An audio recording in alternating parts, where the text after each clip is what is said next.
صلى على النبي. الراجل ما صدق جات له فرصه. طب اهدى اهدى. مين اللي انتوا بتهزروا؟ مين اللي بينهزر يا كابتن؟ هو محمود صابر ده مواجه للمرمى محمود صابر ده بقى كان لوحده ولا اتلعبكت؟ لا كان لوحده. كان لوحده. كان في اتلعبكت قدامه وجت قدامه. بس بقى ما هو المشكله ده وشه للمرمى يا كابتن.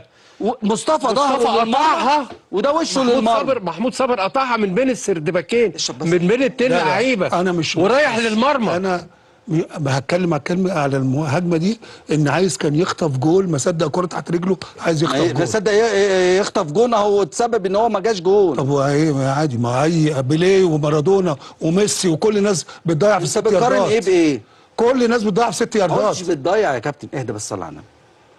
تشرب شويه ميه؟ لا مش هشرب ميه. دلوقتي انا راجل ظهري للمرمى، صح ولا لا؟ يا عم انا لما بيكون ظهري للمرمى بيجي لي كوره بحب اجيبها جول. طب انت ظهرك للمرمى يعني شايف اللي قدامك، شايف اللي قدامك، واقفين دول قدامك انت سابقهم. حلو جدا. وراجل جاي زميلك أيوة. في وشك، أيوة. وشه للمرمى، مواجه للمرمى، والمرمى قدامه هيحطها، ده لو قلش هتبقى جول. حلو. يعني لو نفخها هتبقى جول. تحت رجله ولا مش تحت رجله؟ هو ايه اللي تحت رجله؟ تحت رجل مصطفى ولا ما كانتش تحت رجل مصطفى؟